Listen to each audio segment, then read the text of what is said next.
love what you're doing.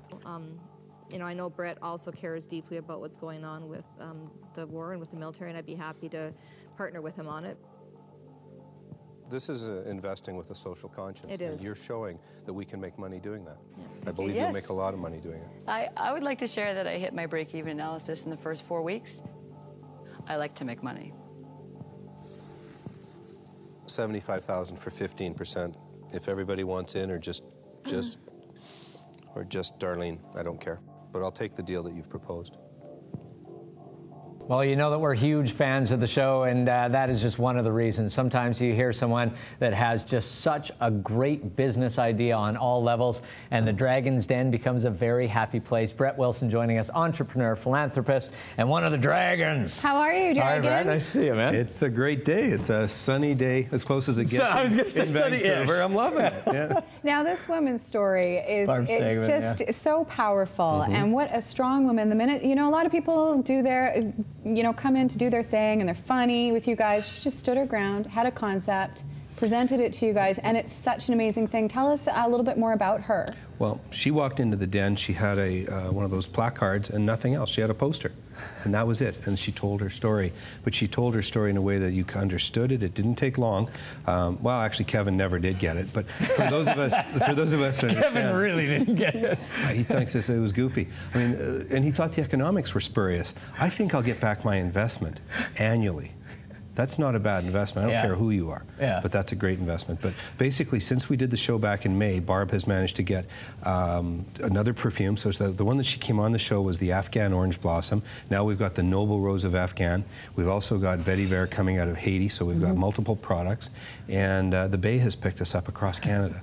And this they is have amazing. just run with it. And she said something that I just didn't know how to take until she explained it further. She said, I'm not doing this for charity. There's no charity attached.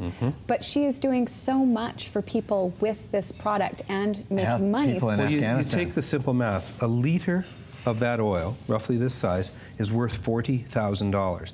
So there's some profit in that. So at $15,000. So there's $25,000 worth of cost. In a country where the minimum wage is $3, that's a lot of employment. At one time, I think we understood that it was 2,500 people were touched making a liter of this oil.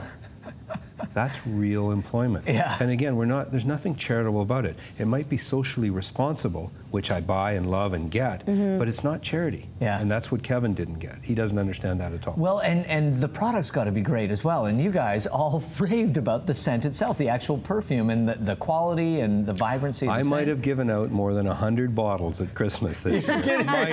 Might have. I'm not going to confirm or deny that. There wasn't a single person who didn't respond saying, you know what, perfume's a very personal thing, but I love this.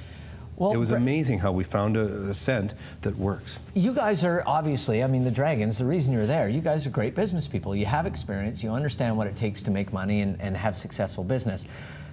What's it like when you find something like this that you can not only believe in as a business, but really believe in as a human being, as someone who wants to be a socially responsible person? Well, for me, the best part of this show is that I've been able to invest. I know there's lots of people who think Dragon's Den's about beating people up, but I've done 60 deals on the show in the 3 years I've been on. 60? I've invested in 30 of them, and they range from Frog Box in Vancouver and Kelvin with the Kelvin 23. Had him on here, I've invested in both of those, and there's a couple more coming. Even Banana Garden, which you might know. Banana Garden, of course we do. Everyone, the Dragons choke trying to get a deal done. Took me less than a day after I got on the phone with them. We papered a deal, had it done. I love what those guys are doing. But in Nanaimo, I changed the life of a woman with a $5,000 investment. She makes Elvis impersonator costumes. She'd been selling $50,000 a year for the previous 3 or 4 years, working with a couple of part-time sewers. Got her on the show. I invested, made a couple of introductions, a couple of ideas on her website, gave her some working capital. She's doing $150,000 a year right now. And there's a lot of Elvises out there because of you. Yeah, and Elvises continue to grow, so they need bigger outfits, and that's just the way. Mind of a businessman. You need the Elvis at all stages of his life. Stretch fabric only goes so far, so they come back for another one because they like the. The business is a huge element of the show, but I mean, you guys really the dynamic between the dragons is a huge part of the success of this. I mean, whether it's friction or whether it's friendliness, it doesn't matter. That's such a big part of the success. No, I'm going to wear elbow guards this year. Yeah. I intend to. You guys get dirty. Are you making room this year, Brett? Well, you have to. I mean, they put me on the corner this year. I used to be in the middle, but they put me on the corner so I could more effectively work against the other dragons. You're Once like they were the Simon finished, Cowell. You got to be on the end. No. That's Kevin's Kevin the Simon can do that. But it allows me to do a deal. I get all the blithering out of the way where they bibble, babble, and then I can stop and actually in the set say, all right, now that we're done with that noise, I want to find out how much money have you invested, how much time have you invested, what are your margins, where are we going to go, what are you going to do with the money? I can get into a real conversation instead of the made-for-TV blither, and that's why I end up getting deals done. So what's your advice on pitching when people do have an opportunity? You get it all the time when people are networking.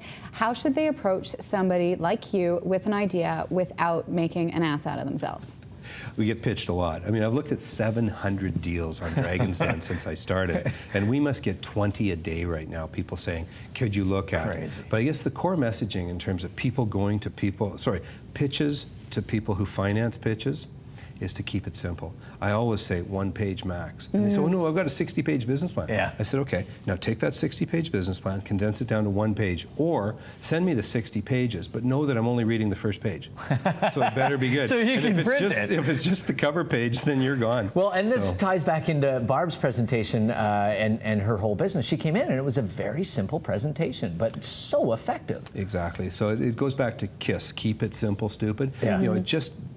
She came with nothing extra. There was no song and dance. It was, here's what I'm doing, here's why I'm doing it, are you interested? Yeah, and this ties in so well. I know you're a huge supporter of our Canadian troops, as every Canadian citizen should be. I don't care if you agree with the politics or not. Agreed on that. You have to support these people and what they do. Well, it's our front line. Yeah, why is that so important?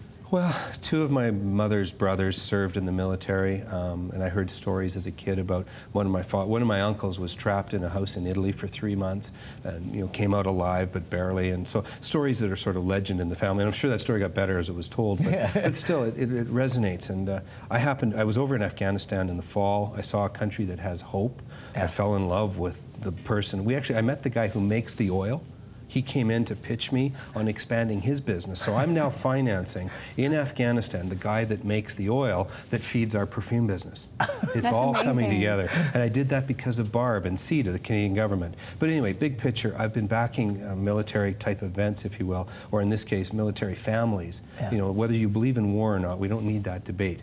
But anyone who puts a uniform on, local, international, doesn't matter. They need support. On our behalf, families need support. Absolutely. I happen to believe that, again, freedom isn't free. And if the war wasn't on in Afghanistan, it would be on in Boston. It would be on in Chicago. It would be on in Montreal. That's my view. So, but bottom line, I believe that we need to back our troops. Yeah, absolutely. I don't think anyone makes that decision to join the armed forces or the police forces, for that matter, unless they have a purity of what they are trying to do in the world, in their heart. You just can't maintain that. Well, and every one of them is offering ultimately the ultimate sacrifice, because their risk of death far exceeds what we're dealing with here today. Yeah, well, you don't know. Well, when I get angry, get out the elbow pad. Things are going to go on. Brett's in town as part of Operation Western Front. It's happening March 2nd at the Vancouver Convention Center. It is sold out, but this is a great idea and a great concept. And just think about that in your everyday life as well. Supporting. And go to the website to find out more information so you know about the next events that are coming up. Brett, thank you so much. Nice to see you. No, it's my Congratulations. We're looking forward to have Barb on with the Sense as well. Absolutely. We're going to take a quick break.